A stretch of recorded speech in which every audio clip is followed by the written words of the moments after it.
한때는 열쇠조차 없다고 생각했던 상자. 그 안에 무엇이 들었을지 상상하기 어려웠죠. 바로 불치병이라는 이름의 상자 말입니다. 하지만 인류는 단념하지 않았습니다. 어떻게 그 난공불락의 질병들을 치료할 수 있게 되었을까요? 오늘 그 놀라운 여정을 함께 따라가 보겠습니다. 새로운 약을 찾는 과정은 마치 광활한 우주에서 새로운 별, 생명을 구할 별을 발견하는 것과 같습니다. 그 시작은 무한에 가까운 가능성 속에서 시작됩니다. 수백만, 수천만 개의 화학 분자 구조. 이 중에서 특정 질병의 효과를 보일 수 있는 단 하나의 후보 물질을 찾아내는 것이 첫걸음입니다. 마치 모래사장에서 바늘을 찾는 것과 같죠. 이 후보 물질들은 실험실의 엄격한 검증대에 오릅니다. 가장 먼저 세포 수준에서의 테스트를 거칩니다. 질병 세포에 이 후보 물질을 투여했을 때 원하는 반응, 즉 질병 세포의 사멸이나 활동 억제 효과가 나타나는지 확인합니다. 동시에 우리 몸의 정상 세포에는 해가 되지 않는지도 면밀히 살펴야 합니다. 효과만큼이나 안전성이 중요하기 때문이죠. 세포 실험에서 긍정적인 결과를 얻으면 다음 단계는 동물 실험입니다. 실제 생체 내에서 약물이 어떻게 작용하는지 보는 것이죠. 동물 모델을 통해 약물의 흡수, 분포, 대사, 배설 과정을 추적합니다. 이를 약동한 연구라고 부릅니다.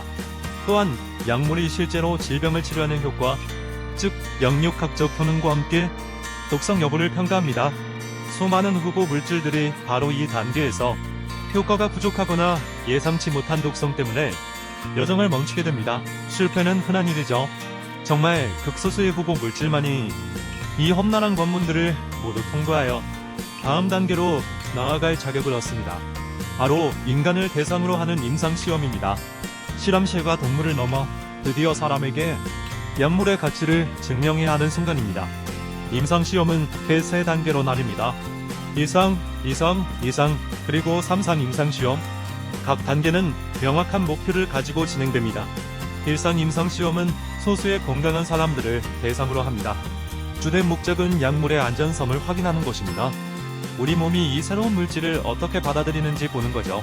어떤 부작용이 나타나는지, 어느 정도의 용량까지 안전하게 투여할 수 있는지, 최대 내함 용량을 결정하는 것이 중요합니다. 또한 약물이 체내에서 어떻게 흡수되고 배출되는지, 앞서 동물 실험에서 확인했던 약동학적 특성을 사람에게서 다시 한번 정밀하게 평가합니다. 1상에서 안전성이 확인되면 2상 임상시험으로 넘어갑니다. 이제는 실제 해당 질병을 앓고 있는 환자들을 대상으로 합니다. 여기서부터는 약물의 효과를 본격적으로 탐색합니다. 임상시험의 핵심 질문은 이 약이 효과가 있는가? 입니다. 어떤 용량으로 투여했을 때 가장 좋은 효과를 보이는지 최적의 용법 용량을 찾아내는 과정입니다. 물론 안전성에 대한 평가는 계속됩니다. 환자들에게 나타나는 부작용을 면밀히 관찰하고 기록합니다. 효과와 안전성 사이의 균형을 찾는 것이 중요하죠. 이상에서 긍정적인 결과가 나오면 마지막 관문인 3상 임상시험이 시작됩니다. 이는 훨씬 더 큰 규모의 환자들을 대상으로 진행됩니다. 3상 시험의 목표는 대규모 환자 집단에서 약물의 효능과 안전성을 최종적으로 확증하는 것입니다. 기존 치료법이나 위약과 비교하는 경우가 많습니다. 수백 명에서 수천 명에 이르는 환자들이 참여하며 데이터의 통계적 유의성을 확보하는 것이 매우 중요합니다. 우연이 아닌 약물의 실제 효과임을 증명해야 하죠.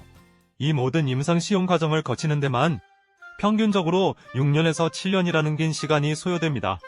결코 짧지 않은 인내와 끈기가 필요한 시간이죠. 3상 임상시험까지 성공적으로 마치면 드디어 신약 허가를 위한 마지막 단계에 돌입합니다. 바로 규제기관의 심사를 받는 것입니다. 각 나라의 식품의약품안전처나 FDA 같은 기관에 그동안 축적된 모든 연구 데이터, 임상 결과를 제출합니다.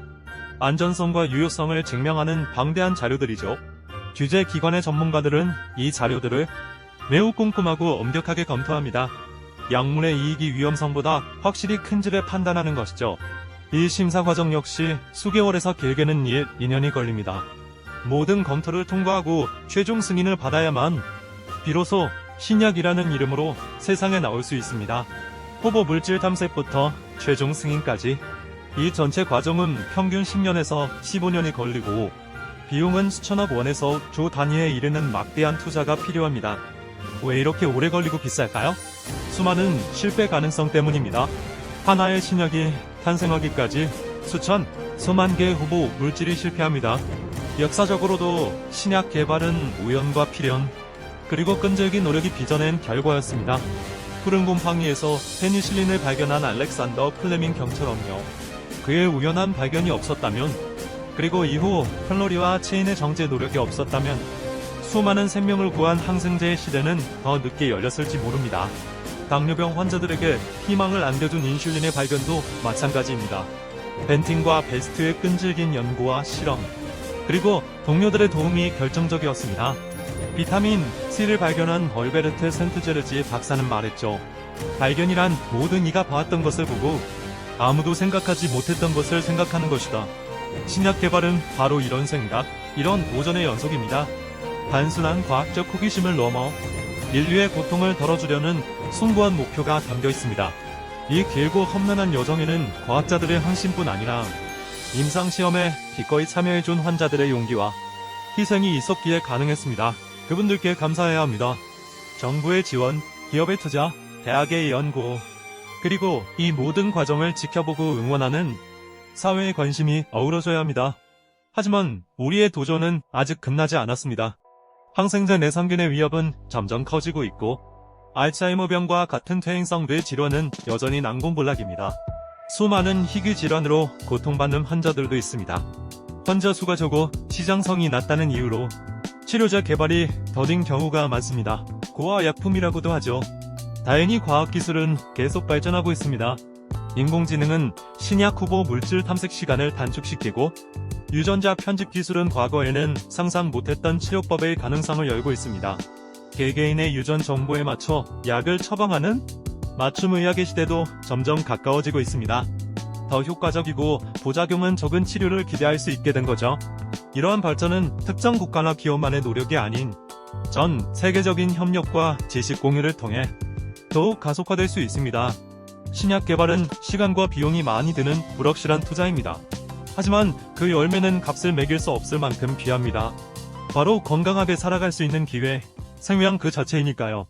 과거에는 사망 선고나 다름없었던 질병들이 이제는 관리 가능한 만성 질환이 되거나 완치될 수 있게 된 것은 기적과도 같습니다. 소아마비 백신이 세상을 바꾼 것처럼 하나의 신약은 개인의 삶을 넘어 사회 전체의 건강과 행복 수준을 끌어올립니다. 우리가 누리는 건강한 삶의 이면에는 이처럼 보이지 않는 곳에서 펼쳐지는 수많은 사람들의 땀과 노력이 숨어 있습니다. 이 영상이 신약 개발이라는 복잡하고 어려운 과정에 대한 여러분의 이해를 조금이나마 높이는 계기가 되었기를 바랍니다. 그리고 과학 기술 발전의 중요성을 다시 한번 생각해보는 시간이 되었으면 합니다. 새로운 약을 찾아 질병을 극복하려는 인류의 도전.